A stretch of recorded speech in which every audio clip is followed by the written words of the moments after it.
For Singaporeans heading into Malaysia for their weekly shopping trip, you might find that your Singapore dollar just doesn't stretch as far against the ringgit. For more, we're actually joined by our resident Asian currency expert, Marcus Wong. Tell us a little bit more about what's happening with the Singapore dollar Malaysian ringgit cross. Well, as you mentioned, the ringgit has been doing very well, not just against the Singapore dollar, but it has outperformed all Asian currencies this year as well as over the past 2 years. If you look at the Singapore ringgit cross, it's there about 3.10 right now. Do tell us exactly what is driving the ringgit strength. Three reasons are mainly cited behind the ringgit's outperformance. Firstly is, of course, the AI theme, which is, of course, a global theme, but Malaysia has benefited due to the growth of its data centers.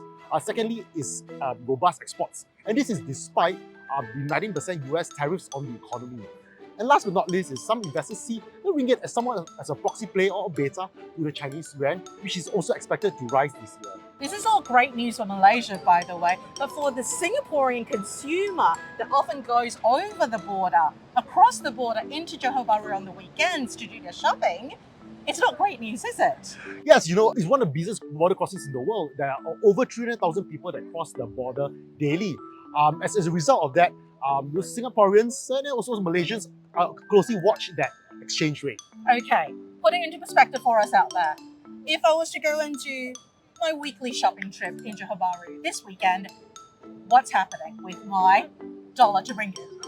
Well, if you go in and buy 100 ringgit of groceries, that would cost you around 32 Singapore dollars today. But just 2 years ago, it would have costed you less than $30. Here's the all-important question. Is this trend of the ringgit strengthening against the Singapore dollar likely to continue?